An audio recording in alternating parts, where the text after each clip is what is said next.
बिस्मिल्लाहिर्रहमानिर्रहीम, अस्सलाम वालेकुम व्यूअर्स। सुनो न्यूज़ की खुसूसी ट्रांसमिशन सदाए रमज़ान में आपको खुश आमदीद कहते हैं। मैं हूँ आपका मेज़बान उज़ैर मलिक और मेरा साथ दे रही हैं मैं हूँ माहम जाहिद। और नाजरीन, मेरी तरफ से भी सबको अस्सलाम वालेकुम और ट्रांसमिशन में आपको खुश आमदीद कहते हैं। और नाजरीन, आज 13 रमज़ानुल मुबारक है। उम्मीद करते हैं कि आपका ये दूसरा अशरा मग़फ़िरत व खैर आफ़ियत गुज़रा हो और ये वो दिन है जब अल्लाह की रहमत और मग़फ़िरत बरस रही है। हमें बार बार मौका मिल रहा है कि अपनी ख़ताओं पर माफ़ी मांगें और उस ज़ाते बारी ताला के सामने झुक जाएं जो 70 माओं से ज़्यादा प्यार करने वाला है। अक्सर हम पहले अशरे में बहुत ज़्यादा पुरजोश होते हैं लेकिन दूसरे अशरे में थकन का शिकार होने लगते हैं। इन दिनों में हमारी इबादत में एक ख़ास तड़प होनी चाहिए। बिल्कुल, क्योंकि हर गुजरते दिन के साथ हमें ये याद रहना चाहिए कि अभी भी वक्त है और हम अपने अखलाक को संवारें, दूसरों के काम आएँ और ज़्यादा से ज़्यादा नेकियां समेटने की कोशिश करें। और ख़ास तौर पर उन लोगों का ख्याल रखें जिन्हें हमारी बहुत ज़्यादा ज़रूरत है। और साहिबे इस्तिताअत लोग, जिस तरह से हम कहते भी हैं कि दूसरों की मदद करें, वो लोग जो मुस्तहिक हैं उनकी तो ख़ास तौर पर मदद करनी बहुत ज़रूरी है। नाज़रीन, मशरिक़ वुस्ता इस वक्त तारीख के सबसे होलनाक मोड़ पर खड़ा है। ईरान, अमरीका और इसराइल के दरमियान जारी जंग आज चौथे रोज पे दाखिल हो गई है। तेहरान से तेल अवीव तक आसमान बारूद के धुएं से स्याह हो चुका है। अमरीकी सदर डोनाल्ड ट्रंप ने धमकी दी है कि असल तूफान तो अभी आना बाकी है, जिसका मकसद ईरान की जौहरी और मिसाइल सलाहियत को जड़ से उखाड़ना है। उधर तेहरान से अफसोसनाक खबर आई कि सुप्रीम लीडर की अहलिया भी जख्मों की ताब ना लाते हुए शहीद हो गई हैं। अल्लाह ताला उनके दर्जात बुलंद करे।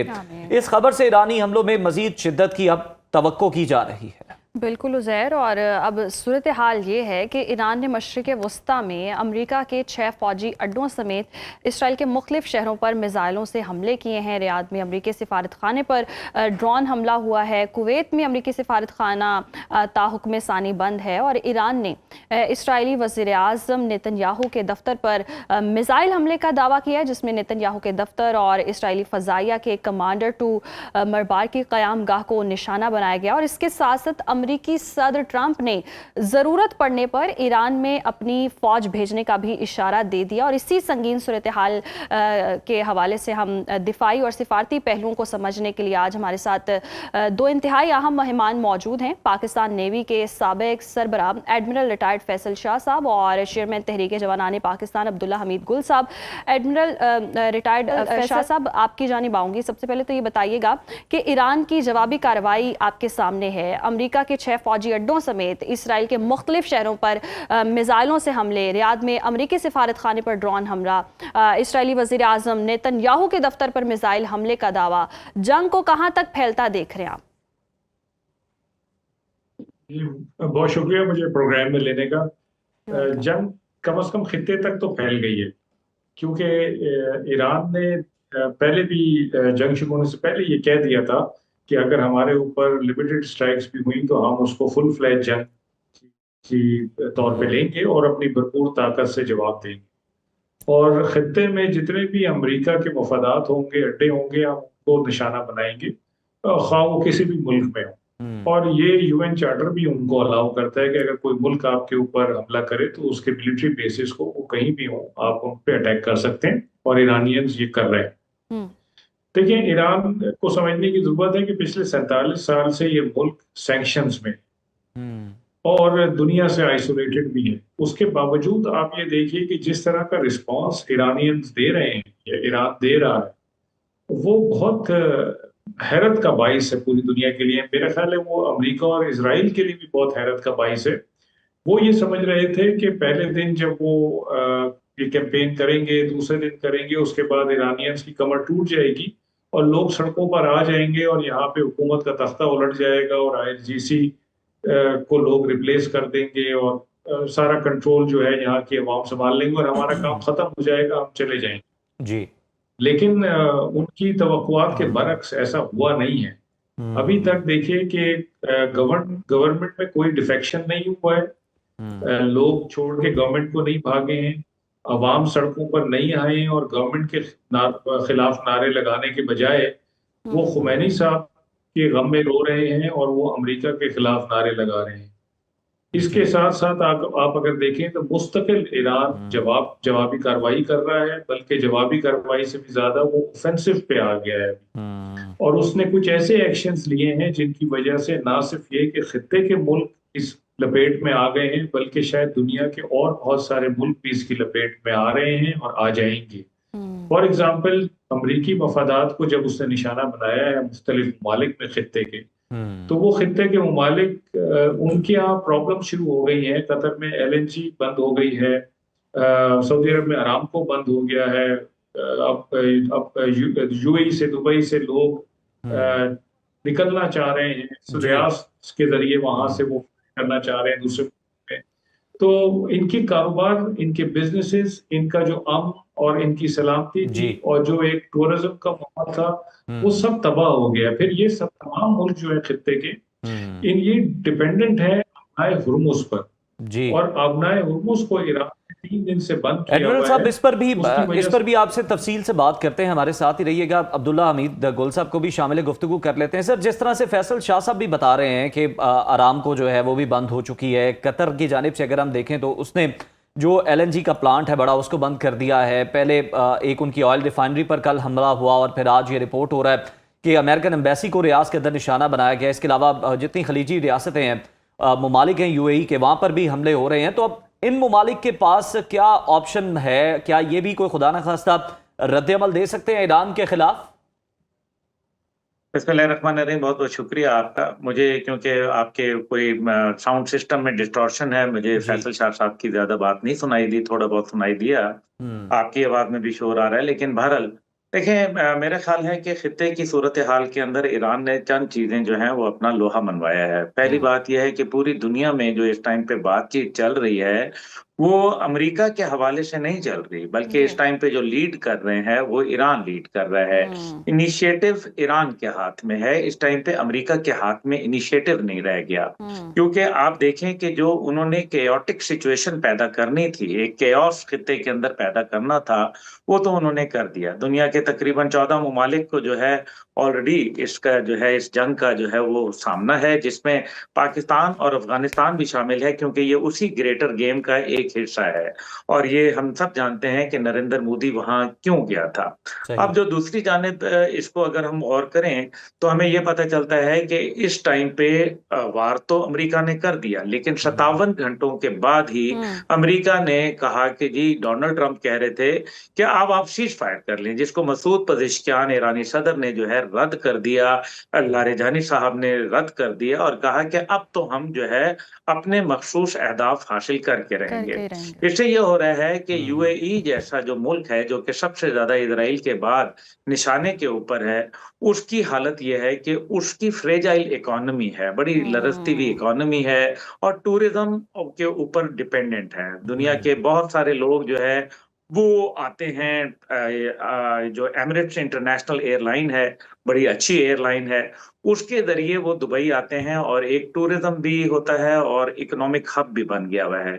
और दुनिया में आपको पता है कि सबसे पुरअमन जगह भी कहलाई जाती है और सबसे ज्यादा अच्छा पासपोर्ट भी उसी का समझा जाने लगा है। लेकिन अब की सूरत हाल के बाद यमन, ये जो UAE है और कतर है, ये सोचने पे मजबूर हो गए हैं कि हमने तो $400 मिलियन का एक जहाज भी तोहफे में दिया डोनाल्ड ट्रंप को, साथ हमने जो है वो ट्रिलियन ऑफ डॉलर जो है वो भी इन पर खर्च किए, लेकिन उसके बावजूद ये तो हमारी सेफ्टी क्या, ये तो अपनी सेफ्टी को जो है वो नहीं बरकरार रख सके।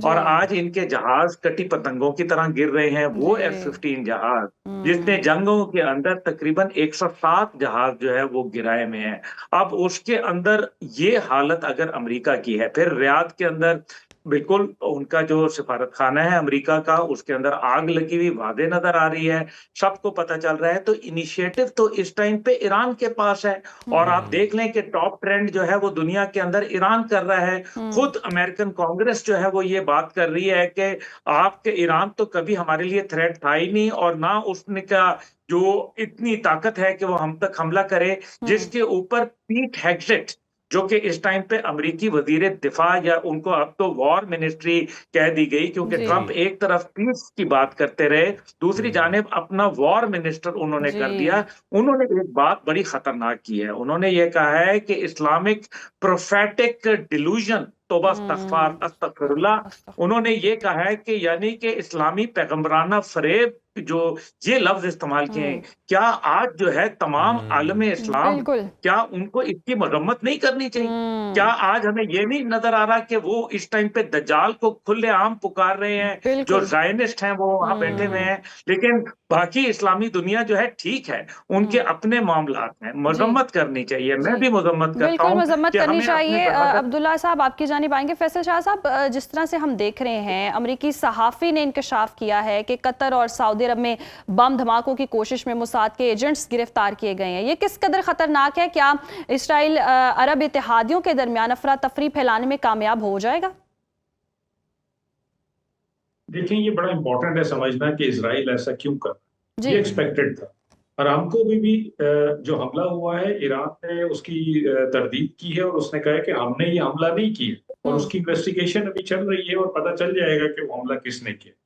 इसराइल की कोशिश ये है कि अरब ममालिक में इस तरह के हमले करवा के उनको उकसाया जाए कि हम्म। वो इस कैंपेन में ईरान के खिलाफ शामिल हो, और ईरान के खिलाफ बाकायदा अपना मिलिट्री इक्विपमेंट प्लेटफॉर्म यूज करें। जी कतर के अमीर ने, आपको अगर पता हो तो अभी उन्होंने कुछ आज ही एक ट्वीट किया है और उसमें उन्होंने कहा है कि हमें ईरान के खिलाफ जंग में शामिल नहीं होना चाहिए, इसलिए कि दोनों तरफ नुकसान होगा, हम हम्म। सब वीक हो जाएंगे और इसराइल मजबूत हो जाएगा। हम्म।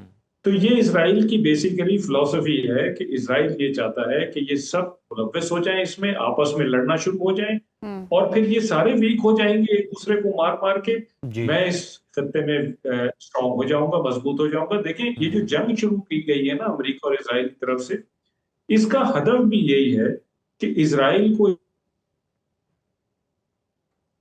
इस जी खत्ते में एक डोमिनेंस दिलवानी है। उसके सामने कोई हम्म। चैलेंजर नहीं रहना चाहिए। वो जब चाहे, जहां चाहे, जिसको चाहे मारे पीटे, अटैक करे, उसको कोई चैलेंज ना कर सके।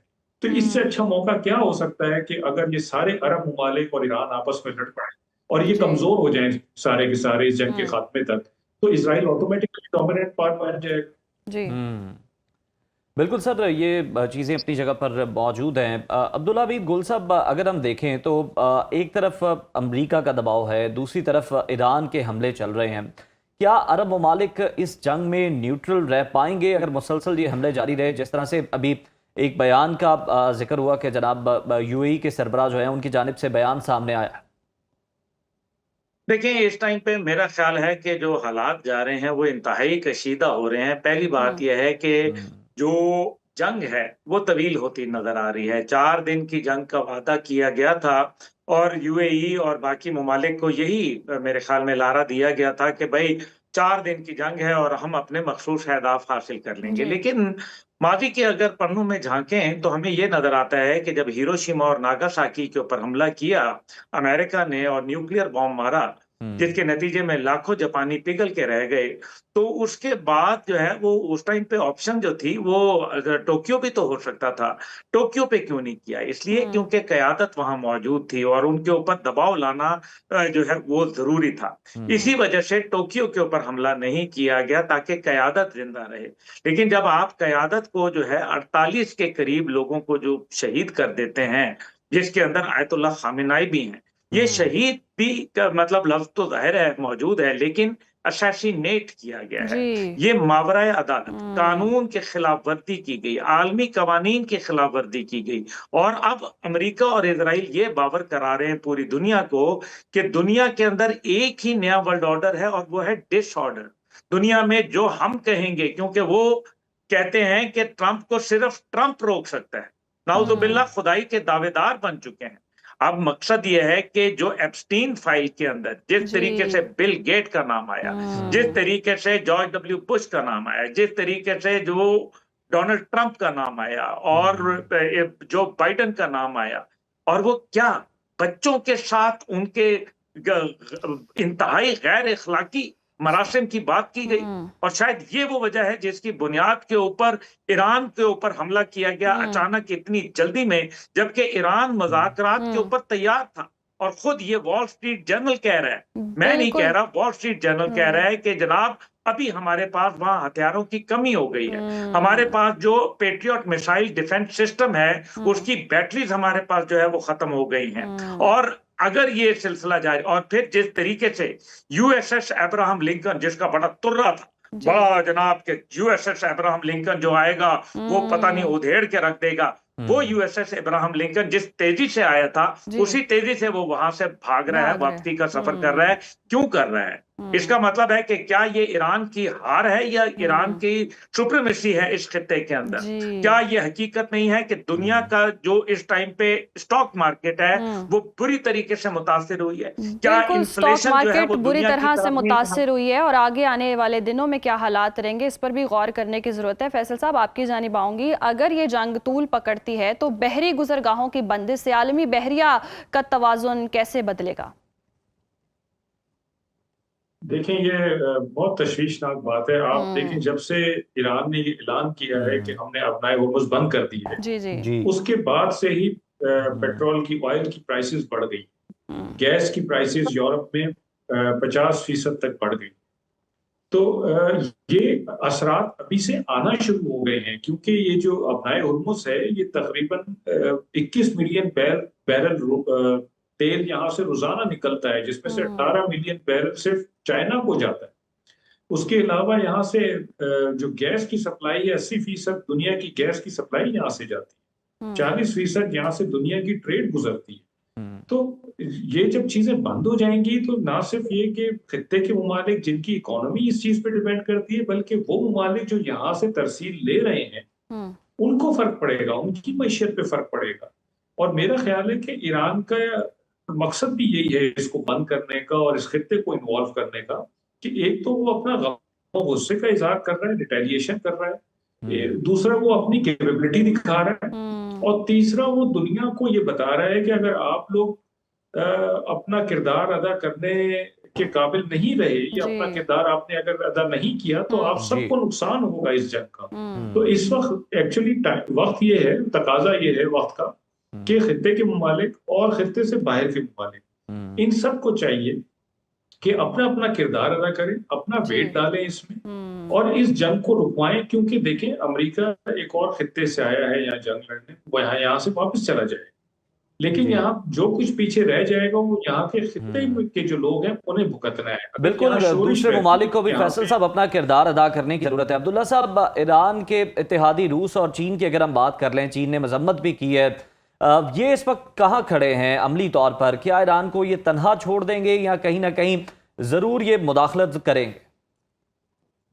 देखिए, हमने ये देखा है कि यूक्रेन की जंग के अंदर रूस 4 साल हो गए और 4 साल के अंदर रूस के खिलाफ तमाम असलाह पूरी दुनिया जानती है कि वो अमेरिका प्रोवाइड कर रहा है, तमाम फाइनेंशियल और डिप्लोमेटिक असिस्टेंस प्रोवाइड कर रहा है, हर किस्म की जो सर्वेलेंस है वो प्रोवाइड कर रहा है, सैटेलाइट की जरूरियात पूरी कर रहा है। इन सब के बावजूद आप ये देखें कि 4 साल हो गए, रूस नहीं जीत सका।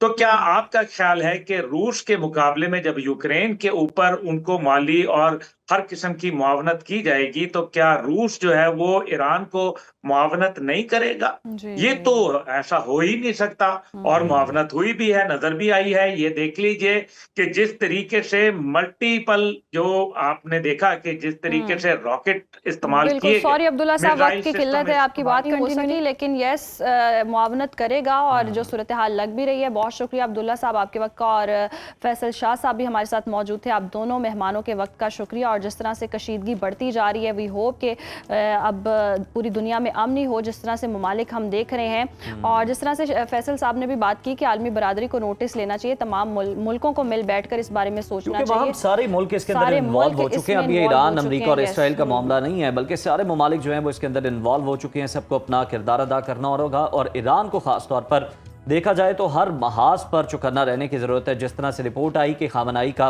आयतुल्लाह खामनाई शहीद का जिस तरह से रूट जो है वो ट्रैक किया जाता था, उनकी लोकेशन, उनकी गाड़ियां, उनके लोगों को, और किस तरह से जो ट्रैफिक सिग्नल्स थे उनको हैक किया गया और फिर ये सारा उनका पता लगाया गया। तो हैकिंग के साथ साथ ये जो साइबर हमले हो रहे हैं इन पर भी नजर रखने की जरूरत है, और जो अंदरूनी जासूस हैं उन पर भी उनका भी सद्देबाब करना ईरान के लिए निहायत जरूरी है। अभी ब्रेक शामिल करते हैं सदाए रमजान में। Stay with us. Welcome back नाज़रीन। ज़िक्र मुस्तफ़ा सल्लल्लाहु अलैहि वसल्लम वो खुशबू है जो रूह को मुअत्तर कर देती है, और वो सुकून है जो बेचैन दिलों को करार बख्शता है। अल्लाह रब्बुल इज़्ज़त ने अपने हबीब सल्लल्लाहु अलैहि वसल्लम की याद को हमारी ज़िंदगियों का असल हासिल बना दिया है।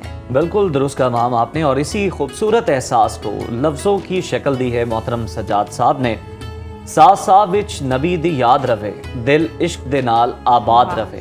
आपके कलम से निकली हुई अकीदत हर मोमिन के दिल की आवाज़ है कि ज़िंदगी का हर लम्हा मदीने वाले की याद में गुजरे। जी बिल्कुल। और सुनो टीवी की इस खुसूसी पेशकश खूबसूरत नातिया कलाम नातवा ज़िशान आरिफ की पुरसोस आवाज़ में समात फरमाते हैं। बिस्मिल्लाह ज़िशान।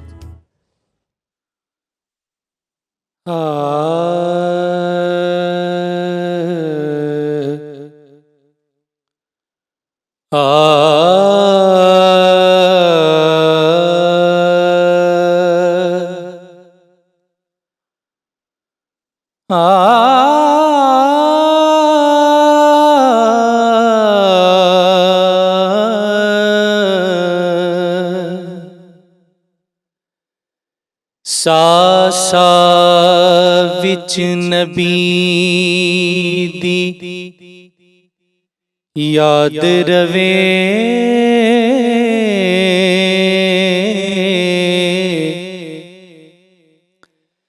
दिल इश्क ते नाल आबाद रवे।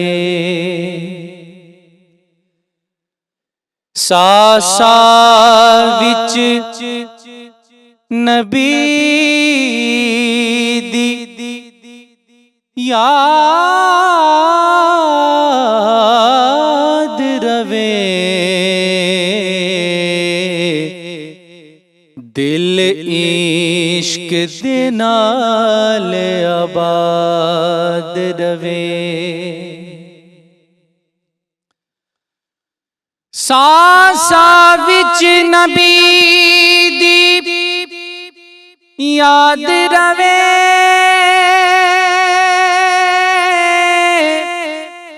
एहो मेरा विर्द वजीफा,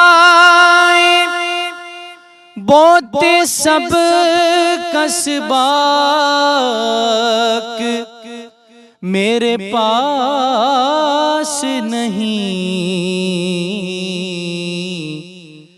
एहो काफी एक सहीफाए।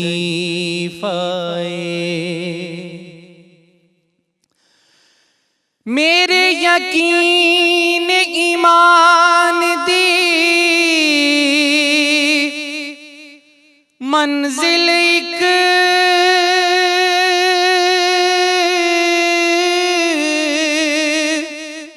दो जहानी करीम खलीफाए, जो दम गाफिल ओ दम नाकस, बिन याद दे मन कसीफाए। सासा विच नबी दी याद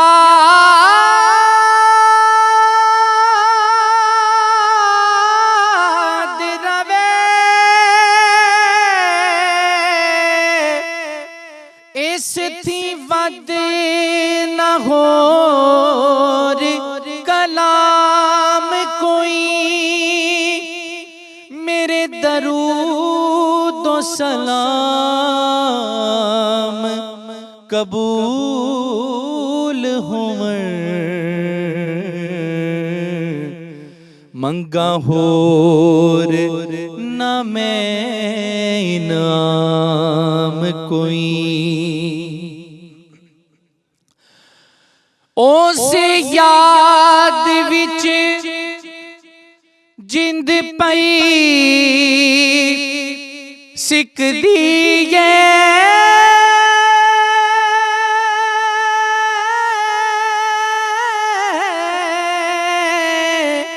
ਜਾ ਦੇਵੇ ਮੇਰਾ ਪੈਗਾਮ ਕੋਈ ਮਿਲੇ ਚਾਕਰੀ ਨਬੀ ਦੇ ਚਾਕਰਾਂ ਦੀ मेरी तलब न होर मकाम कोई मिले चाकरी नबी दे चाकरां दी मिले होर मेरी तलब न होर मकाम कोई सासा विच नबी दी याद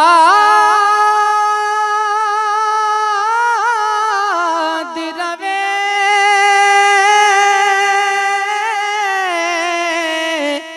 इस याद विच उम्र गुजार देवा एक नजर करम दी खैर पवे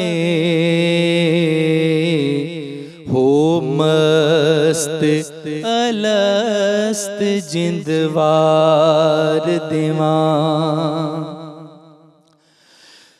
ताड़े हसन हुसैन दा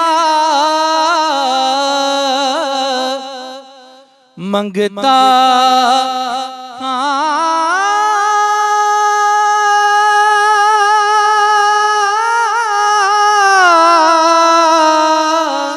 एहो वास्ता मैं सरकार देवा दम निकले आप दिया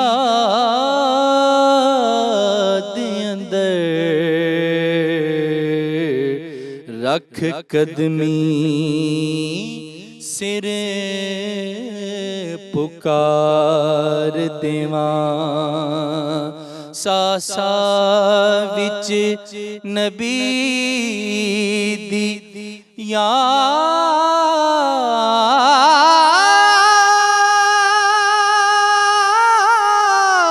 याद रवे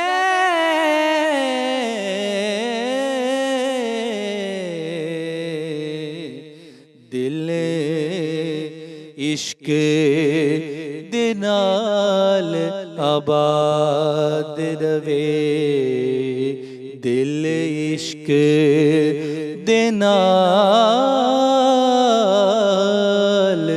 आबाद रवे। सुभान अल्लाह अल्लाह, बहुत ही खूबसूरत आवाज़ और जितनी खूबसूरती से सजा साहब ने लिखा है उतनी ही खूबसूरती से आपने ये कलाम पढ़ा है और ऐसे ही आप शाद रहें आबाद रहें पढ़ते रहें। सोज वाली आवाज़ है बहुत ही ज़बरदस्त। नाजरीन यहाँ वक्त हुआ ब्रेक का, देखते रहिए सदाए रमज़ान। वेलकम बैक नाजरीन। नायब वज़ीर आज़म इसहाक डार ने इंकशाफ किया है कि ईरान पर हालिया हमले के बाद पाकिस्तान ने बैक डोर में जो रुकावटें उलझाने की कोशिश की है और इसके बावजूद पाकिस्तान जो है दिलो जान से ईरान के साथ है, फरीकैन को मुज़ाकरात के लिए आमादा कर रहे हैं। सवाल ये है कि इसके बावजूद हमला क्यों किया गया। वज़ीर दिफा ख्वाजा आसिफ ने एक नई बहस छेड़ दी है और उन्होंने ये कहा है कि आलम इस्लाम पर मुसल्लत होने वाली हर जंग के पीछे सेहूनी हाथ है और अब इसके साए पाकिस्तान की सरहदों तक पहुंचने की कोशिश कर रहे हैं। तो क्या जो हम सुनते आए हैं कि ईरान न बहाना है पाकिस्तान निशाना है, उसी ग्रेटर इसराइल के प्लान का हिस्सा है? इस सूरत हाल और खित्ते में बदलते हुए हालात पर बात कर लेते हैं। हमें ज्वाइन किया सीनियर सियासतदान मोहम्मद अली दुरानी साहब ने। बहुत शुक्रिया दुरानी साहब, आपके वक्त का। सदाए रमज़ान में आपको खुशामदीद कहते हैं। दुरानी साहब, ये जो वज़ीर दिफा ख्वाजा आसिफ साहब कह रहे हैं कि ये असल में निशाना पाकिस्तान है, ये ईरान और दूसरी कंट्रीज़ जो हैं ये तो बहाना है, सेहूनी लॉबी का प्लान यही है। आप क्या समझते हैं कि दुरुस्त निशानदेही कर रहे हैं ख्वाजा आसिफ साहब इस मामले की?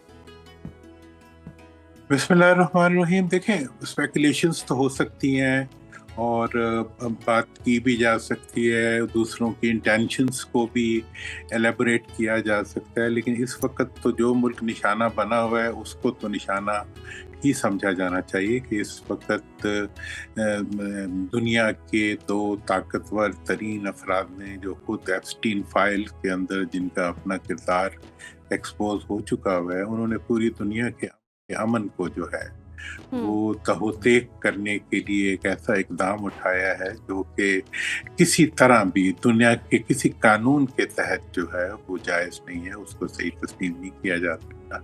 मैं समझता हूँ कि वो जो कुछ कह रहे हैं कि पाकिस्तान निशाना हो सकता है, डेफिनेटली अगर इजराइल जो है वो ईरान के अंदर उसका इन्फ्लुएंस बढ़ता है तो फिर हमारे बॉर्डर तक भी इजराइल पहुंच जाता है। और ये भी एक हकीकत है कि पाकिस्तान ने आज तक अपनी बेस्ट डिप्लोमेसी के ज़रिए दुनिया के अंदर हमेशा एक मायानास किरदार अदा किए और अभी भी उसका डिप्लोमेटिक जो रोल है वो अप्रिशिएबल है।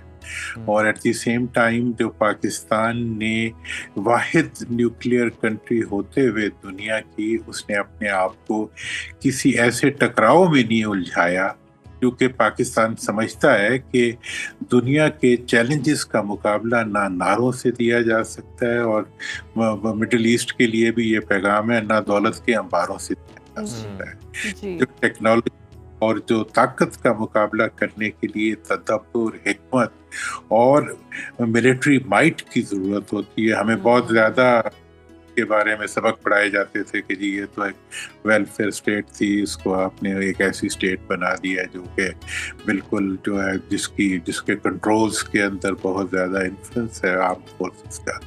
लेकिन मैं अगर माजी की तारीख में भी जाऊँ, हमने हमेशा देखें अफ़गानिस्तान में रशियन इंटरवेंशन से लेके अमेरिकन इंटरवेंशन से लेके आज तक हमने हर मुश्किल तरीन दौर के अंदर अपने आप को अपने दोस्तों की मदद से हिकमत और तदब्बुर से आगे निकाला है। और मैं समझता आप सियासी इख्तलाफात हैं इस वक्त एक ही, मेरा तो जो सबसे बड़ा मुझे दुख है वो ये है कि जिस तरह से हमने अपनी सरहदात को महफूज किया है, काश कि हम अपने अंदरूनी इख्तलाफात को भी उसी तरह ख़त्म करके अपनी गवर्नेंस को और अपनी मईशत को संभाल सकते। तो ये है कि हमारी जो बिल्कुल दुरुस्त फरमाया दुरानी साहब, आपने पाकिस्तान के इतराफ में जंग लगी हुई है, एक महदूद जंग अफगानिस्तान की तरफ से पाकिस्तान पर भी मुसल्लत की गई है। सियासी क़यादत आपको इस बहरान से निमटने के लिए कितनी तैयार नजर आती है? देखिए, मैं तो आपको पता है मैं तो पहले भी मैंने ये बात की थी और पिछले एक माह से तो मैं मुसलसल कह रहा हूँ कि हमें फौरी तौर पे इस वक्त पाकिस्तान की सियासी क़यादत को और हुक्मरानों को बगैर किसी तवक्कुफ के पाकिस्तान में नेशनल यूनिटी गवर्नमेंट फॉर्म कर देनी चाहिए। और ये इख्तलाफात को बढ़ाने का और एक दूसरे को ताने देने का और एक दूसरे को जो है वो नीचा दिखाने का वक्त नहीं है। ये मुल्क की सालमियत और मुल्क की हिफाजत के लिए हाथों में हाथ डाल के खड़े होने का मौका है। और आप देख लें कि जब मार्का हक हुआ था उसके अंदर पूरी कौम अपनी अफवाज के पीछे खड़ी हो गई थी और किसी तरह से भी कोई कमी नहीं हुई थी। और आज देखें, इस वक्त हम कमोबेश एक मतलब दरमियानी या हकीकी या छोटी थर्ड वर्ल्ड वॉर की तरफ बढ़ रहे हैं। पूरी दुनिया के अंदर मिडिल ईस्ट जो कभी हमारे लिए एक ग्लैमर होता था और हमारे पैसे वाले और हमारे हुक्मरान जाके वहाँ प्रॉपर्टियां खरीदा करते थे, आज उन्हें पता लग रहा है कि पाकिस्तान को वो प्रॉपर्टियां नहीं बचा सकती जी। और उन्हें भी नहीं बचा सकती। अब जिस चीज ने पाकिस्तान को बचाया है वो पाकिस्तान की आवाम है, पाकिस्तान की मिडिल क्लास और लोअर क्लास से ताल्लुक रखने वाली पाकिस्तान की अफवाज है और पाकिस्तान के वो जवान हैं जो अपनी जानों के नजराने दे के दहशतगर्दी से भी लड़ रहे हैं और दुश्मन के जितने भी पाकिस्तान के ऊपर तारुज हैं, हमले हैं, उनका मुकाबला कर रहे हैं। तो लिहाजा आज जो है भी तमाम तर जो ग्रेविटी है और जो भी इंटरनेशनल आने वाले वाकयात हैं उनको देखते हुए मैं कहता हूँ कि हमें बिला ताखीर नेशनल यूनिटी गवर्नमेंट की तरफ जाना चाहिए। और अगर हुकूमत नहीं करती तो फिर हमारे पास शायद और कोई चांस ना हो, और कोई ना हो कि हम चर्चिल की तरह जंगी काबीना बना के जी। पाकिस्तान आने वाले चैलेंजेस हैं। देखिए अफगानिस्तान के अंदर ट्राइका बैठा हुआ है, इंडिया, इजराइल और अफगान खुद जो है वो पाकिस्तान पर वो चैलेंजेस दे रहे दुरानी हैं। साहब, इधर से बिल्कुल ये ईरान चैलेंजेस मौजूद है और आपने ही बताया कि सबसे पहला काम तो हमें ये करना चाहिए कि हमें आपस में मुत्तहिद हो जाना चाहिए, जो कि बड़ी साइब तजवीज़ है मौजूदा सूरत हाल के तनासुर में। दूसरी तरफ से अगर हम देखें इंटरनेशनली, तो पाकिस्तान को इमोशनल की बजाय क्या लॉजिकल अप्रोच जो है, रैशनल अप्रोच जो है वो अपनाने की ज़रूरत है इन तमाम तर मामलात के अंदर, और पाकिस्तान को अपना किरदार क्या रखना चाहिए? आप क्या सजेस्ट करते हैं? देखिए पाकिस्तान का अगर मैं बगैर देखे मैं तनकीद पर आए तनकीद पे यकीन नहीं रखता। मैं समझता हूँ कि इन में पाकिस्तान ने डिप्लोमेसी के अंदर बहुत हिकमत और तदब्बर का मुजाहरा किया, बिल्कुल। और इस वक्त के तमाम जो हालात हैं उनकी पुष्ट पे छुपे हुए खतरात को महसूस करते हुए पाकिस्तान जो है वो एक ऐसी हिकमत अमली के साथ चल रहा है कि वो एक तरफ तो अपने असूली मौक़िफ़ पे कायम है और दूसरी तरफ वो किसी गैर ज़रूरी टकराव के अंदर और किसी गैर ज़रूरी उलझाव के अंदर अपने आप को नहीं उलझा रहा। इस वक्त पाकिस्तान को ईरान के अंदर, जबकि वो एक इतने बड़े सानिया से गुजरे हैं और उसके बावजूद वो एक मजबूत बुनियाद पे खड़े होकर बात करें, हमें ईरान के अवाम को मुकम्मल तायीद का, और जिस तरह हमने किया भी है, हमारी क़यादत ने किया भी है, हमें मुकम्मल तायीद का जो है मुज़ाहरा करना चाहिए। अलबत्ता गुज़श्ता दिनों में जो गैर ज़रूरी खुशामद हमने बैनुल अक़वामी क़ुव्वतों की है, चलें वो भी कभी कभी एक ज़रूरत होती है, लेकिन अब जो है अब वक्त ये आ गया है कि गाज़ा के रेफरेंस से भी और दूसरे रेफरेंस से भी हम अपने आप को किसी ऐसी कंट्रोवर्सी में ना उलझाएं जिसके नतीजे में पाकिस्तान के अंदर कोई तकसीम या कोई टकराव की कैफियत बन सके। तीसरा इस वक्त ये बड़ा जरूरी, ख्वाजा आसिफ का कहना है कि इसराइल का असर रसूख पाकिस्तान की सरहद तक लाने का प्लान है। ये इसराइली प्रॉक्सी पाकिस्तान के लिए कितना बड़ा सिक्योरिटी रिस्क है? देखिए पाकिस्तान की वक्त ये एक ज़रूरत है कि पाकिस्तान, टर्की और इंडोनेशिया और मलेशिया ये लोग मिल के जो है एक अब मुश्तरका हिकमत अमली बनाएं जिसके अंदर के ये इन चैलेंजेस का मुकाबला कर सकें।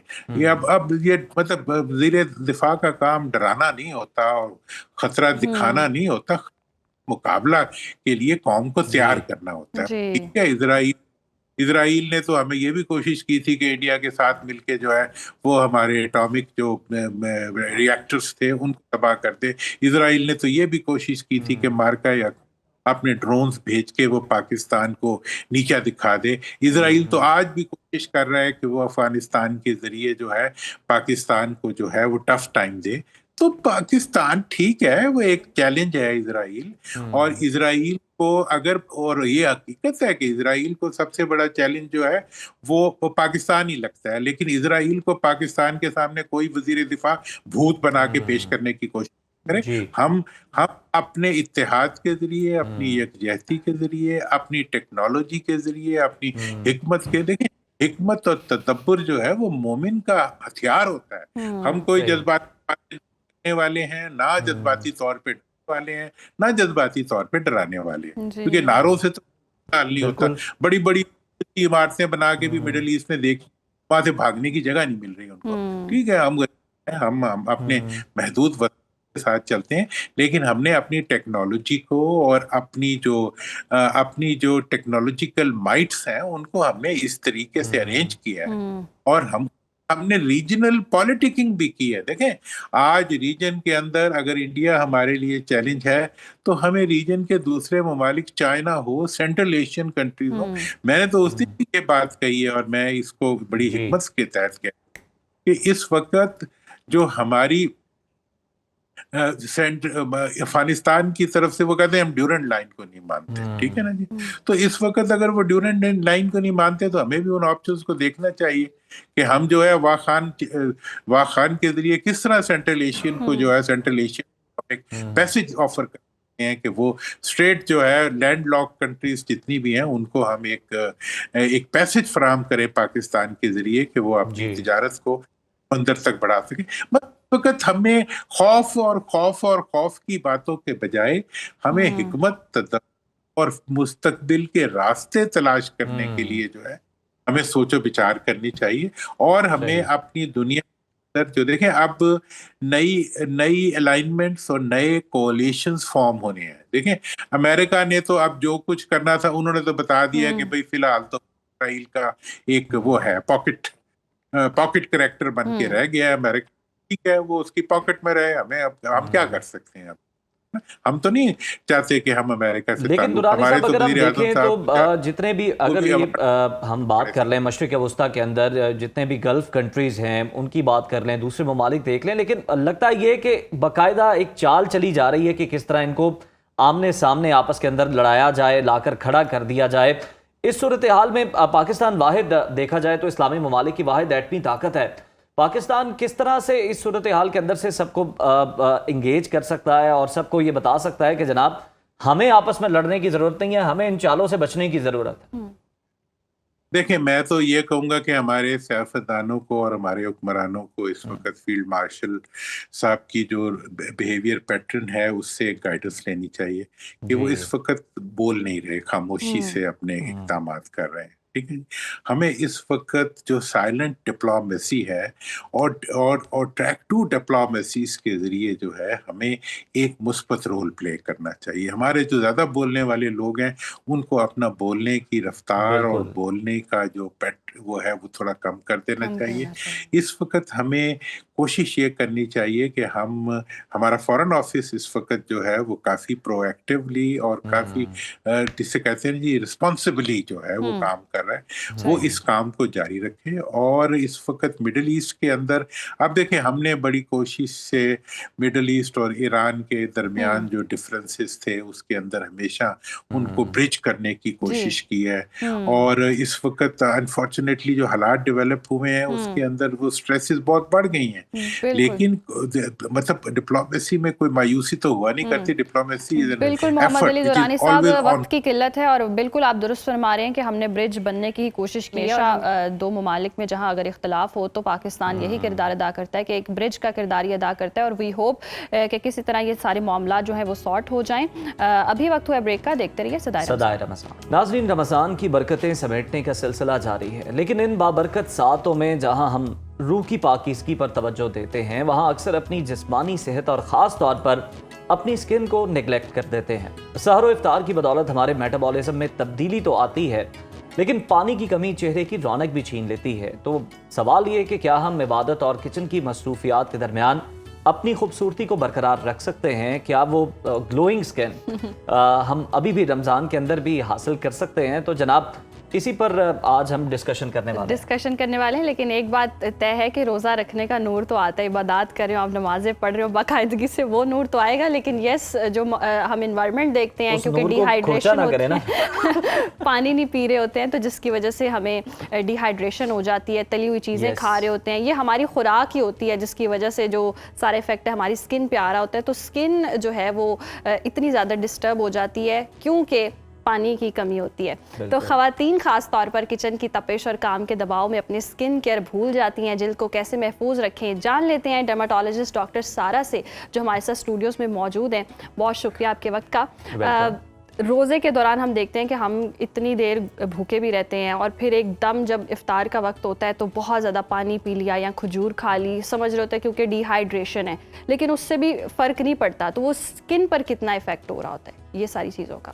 देखिए, रमज़ान में कुछ ऐसी चीज़ें होती हैं जो ओवरऑल हमारी हेल्थ को भी इफ़ेक्ट करती हैं और उसके साथ स्किन को भी इफ़ेक्ट करती हैं। मेन क्या चीज़ होती है? एक तो हाइड्रेशन होती है, क्योंकि रोज़े में होते हैं तो पानी पीने का टाइम नहीं मिलता, तो स्किन में ये ओवरऑल बॉडी में डिहाइड्रेशन हो जाती है। इसके साथ हमारी न्यूट्रिशन इफेक्ट होती है। मेन चीज़ जो होती है न्यूट्रिशन, क्योंकि हमें शौक होता है काफ़ी ऑयली चीज़ें खाने का, फ्राइड चीज़ें खाने का और मीठे की तरफ जाने का। तो ये सारी चीज़ें भी स्किन को इफेक्ट करती हैं। फिर तीसरी जो मेजर चीज़ है दैट इज़ स्लीप। स्लीप हमारी इफेक्ट होती है क्योंकि जाहिर है हमने सुबह सहरी के लिए उठना होता है जल्दी, तो बहुत कम घंटों की नींद के बाद हम उठ जाते हैं और उसके बाद दोबारा सोना भी ज़रा मुश्किल होता है। तो नींद की कमी भी होती है। ये 3 मेजर चीज़ें होती हैं जो ओवरऑल हेल्थ को भी और स्किन को भी इफेक्ट करती हैं। अच्छा डॉक्टर सारा, इसमें कुछ लोग ये बात करते हैं कि हम इतनी ऑयली चीज़ें खाते हैं तो अंदर ड्राइनेस कैसे हो सकती है? ये क्या साइंस है, ये भी ज़रा बताएं ना।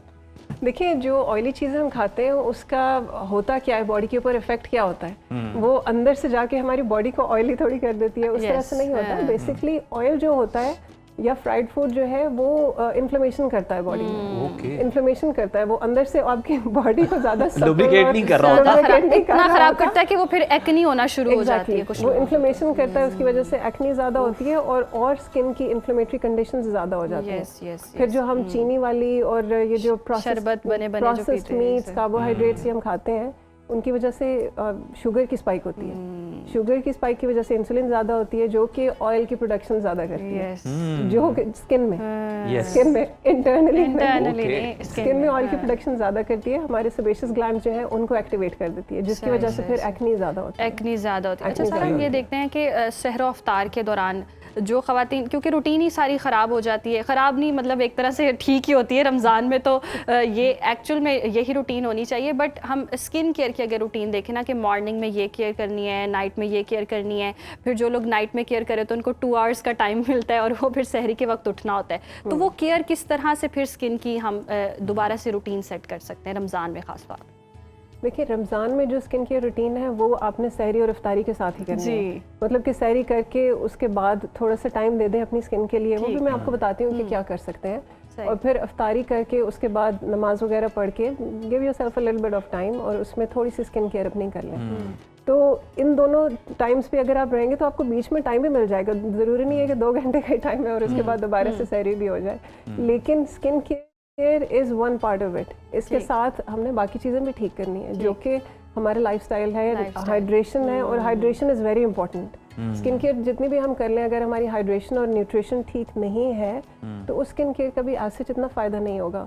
और हाइड्रेशन की अगर बात करें तो पानी, ऐसा नहीं है कि आपने अफ्तारी के बाद 4 गिलास पानी पी लिया, 6 गिलास पानी पी लिया and you are good to go, ऐसा नहीं है, क्योंकि एकदम से पानी पीने से वो सारा पानी बॉडी से फ्लश आउट हो जाएगा, उसका बॉडी को कोई फायदा नहीं होगा। तो आपने याद रखना 2-4-2 का रूल, मतलब कि अफ्तारी के टाइम पे 2 गिलास पानी। आज हम इंटरनल स्किन की ज्यादा बात कर रहे हैं। इंटरनल होगी तो एक्सटर्नल सारी चीजें यही बता रहे हैं कि अप्लाई करना तो बात की बात है। बहुत ज़रूरी है, बहुत ज़रूरी है कि आप इंटरनल स्किन को बेहतर करें, क्योंकि देखिए हमारी जो गट है, हमारे इंटेस्टाइन्स जो हैं, उनका होता है कनेक्शन स्किन के साथ, और इसको हम मेडिकली भी गट स्किन एक्सेस कहते हैं।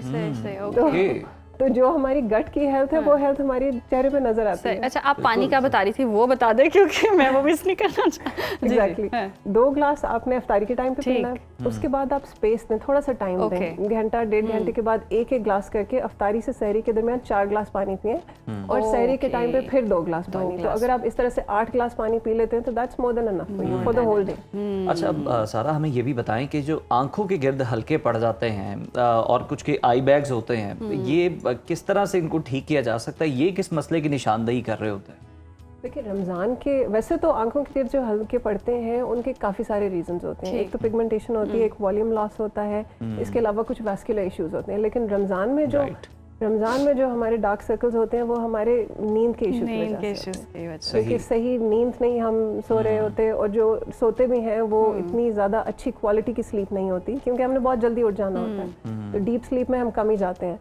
जब हम डीप स्लीप में जाते हैं तो उस टाइम पे हमारी जो पूरी बॉडी की ब्लड सर्कुलेशन है वो ज़्यादा होती है, और उस ज़्यादा सर्कुलेशन की वजह से ऑक्सीजन और न्यूट्रिएंट्स जो है वो हमारी स्किन को ज़्यादा बेहतर तरीके से मिलते हैं, और स्किन की रिपेयर भी होती है, रीजनरेशन भी होती है सोते हुए।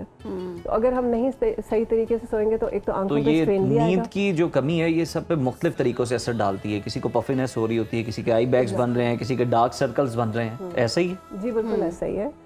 तो नींद बहुत ज़रूरी है, 6 से 8 घंटे। सन ब्लॉक को भी कहते हैं कि जी सन ब्लॉक का बहुत ज़्यादा इस्तेमाल होना चाहिए। अब वो सहरी के वक्त तो ऑब्वियसली नहीं, या सन ब्लॉक आपको लगता है कि यूज़ करना चाहिए, क्योंकि किचन में जा रही हैं ख़वातीन, गर्मी है, उस वक्त वो पका रही हैं, कुकिंग कर रही हैं, वो रेज आ रही हैं, तो वो सन ब्लॉक लगा लें सहरी के दौरान। सन ब्लॉक बहुत ज़रूरी है, और इसमें हम रूटीन की भी बात कर लेते हैं, जो कि आपने पूछी थी और वो रह गई बीच में।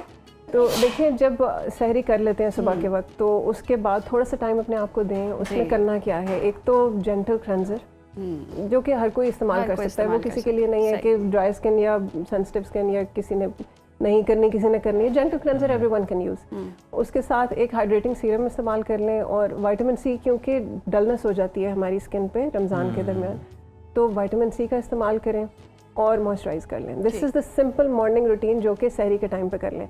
अब अगर सनस्क्रीन की आप पूछ रहे हैं तो सनस्क्रीन इज़ अ मस्ट, बहुत ज़रूरी है, स्पेशली उन खवातीन के लिए जो किचन में काम कर रही हैं, क्योंकि उनको पसीना आता है, गर्मी लगती है, और जो हीट होती है, खाने की जो हीट होती है हर चीज़ की, वो स्किन की एक तो ड्राइनेस को भी ज़्यादा करती है और दूसरा ये कि पिगमेंटेशन को बढ़ाती है। तो जिन लोगों को पिगमेंटेशन और मेलाज्मा का इशू है उनको तो ज़रूरी सन ब्लॉक अप्लाई करना चाहिए किचन में जाने से पहले। अच्छा। और अगर बहुत ज़्यादा पसीना आ रहा है किचन में काम करते हुए तो 2 से 3 घंटे के बाद मास्क कौन सा रेकमेंड करती हैं डॉक्टर सारा लास्ट में?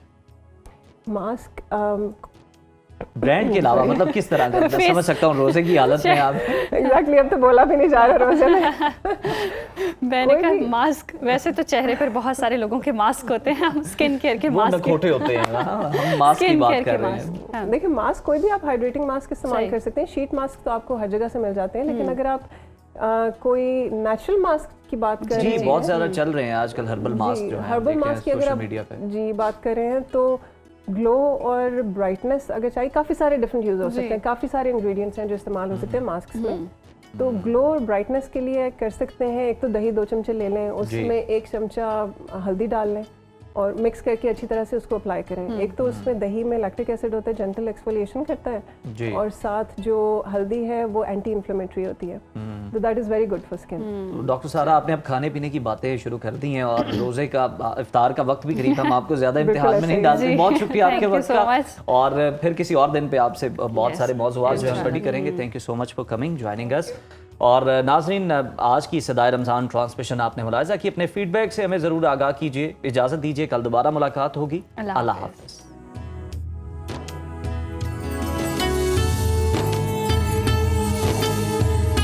सदा